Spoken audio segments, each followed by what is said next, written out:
প্রচণ্ড গরমে অস্থির হয়ে আজকে চলে গেলাম বুড়িগঙ্গায় ঝাঁপ দিতে।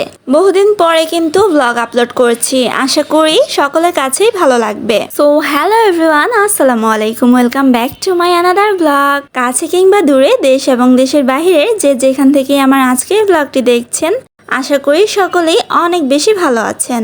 আলহামদুলিল্লাহ, আল্লাহর অশেষ রহমতে এবং আপনাদের সকলের দোয়ায় আমরাও ভালো আছি। আজ বিকেলে আমরা রওনা হয়েছি খুব সুন্দর একটি প্লেস ভিজিট করার উদ্দেশ্যে। আর যাত্রাকালীন সময়টি অনেক বেশি উপভোগ্য ছিল, কারণ এই স্থানের প্রাকৃতিক সৌন্দর্য আমাদেরকে মুগ্ধ করছিল অনেক বেশি।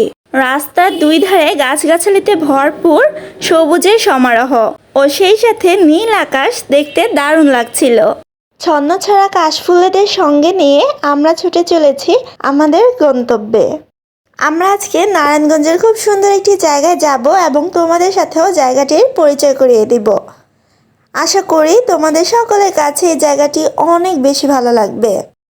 যারা পূর্বে এই জায়গায় গিয়েছো তারা তো অলরেডি চিনেই ফেলেছো, আর যারা এখনও চিনতে পারছো না তাদের জন্য আমি ভিডিওতে এই জায়গাটির লোকেশন একদম ডিটেইলে বলে দেব। বলতে বলতে কিন্তু আমরা পৌঁছে গেছি আমাদের গন্তব্যে। আমার কাছে তো এই জায়গাটা খুবই ভালো লাগে। তোমাদের কাছে কেমন লেগেছে অবশ্যই সম্পূর্ণ ভিডিওটি দেখে জানাবে কমেন্ট সেকশনে।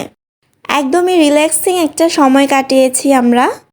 ভরা নদীর পাড়ে বসে মুক্ত বাতাস উপভোগ করা এবং সেই সাথে ছন্নছাড়া কাশফুলেদের সাথে গল্প করতে করতে কখন যে বিকেল গড়িয়ে সন্ধ্যা হয়ে গেছে আমরা টেরও পাইনি।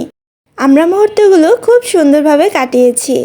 আমার তো ইচ্ছে করছিল আরও অনেকক্ষণ এখানে থাকতে, তবে সন্ধ্যা নেমে যাওয়ায় বেশিক্ষণ এখানে থাকতে পারিনি।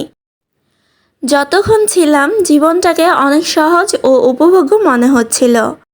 আর এমনিতেও নদীর পাড়ে ঘুরতে আমার কাছে অনেক বেশি ভালো লাগে। আমরা আজ গিয়েছিলাম নারায়ণগঞ্জের কাশীপুরে, বুড়িগঙ্গা নদীর তীরে। আর এখানে ঘাটের পাশেই রয়েছে অনেক বড় একটি ইটখোলা। জানি না ইটখোলাটি ভিডিওতে কেমন লাগছে, বাট বাস্তবে দেখতে কিন্তু অনেক সুন্দর ছিল। জায়গাটা দেখতে এক কথায় জাস্ট অসাধারণ। ইটখোলাটি অনেক বড় আর দেখতে কিন্তু দারুণ লাগছিল। আমার কাছে তো ইটখোলার ভেতরে গিয়ে অনেক ভালো লেগেছে। সচরাচর তো এমন জায়গায় যাওয়াই হয় না। প্রায় অনেকটা সময়ই কাটিয়েছি এটার ভেতরে, কারণ এখান থেকে বের হতে ইচ্ছে করছিল না। তারপর সন্ধ্যা নেমে যায় আর আমরা বের হয়ে চলে আসি। সন্ধ্যার পর যেন আলো আঁধারের ছোঁয়ায় নদীর পাড়ের দৃশ্যটা আরো অনেক বেশি সুন্দর লাগছিল। এত মনোমুগ্ধকর লাগছিল যে এখান থেকে আমার আসতে ইচ্ছে করছিল না। মনকে অনেক বুঝিয়ে টুঝিয়ে নিয়ে এসেছি। তো আজ এখানেই বিদায় নিচ্ছি, ইনশাল্লাহ ফিরে আসবো নতুন কোনো ব্লগ নিয়ে। সে পর্যন্ত সবাই ভালো থেকো, সুস্থ থেকো এবং আমাদের জন্য দোয়া করো। আল্লাহ হাফেজ, আসসালামু আলাইকুম।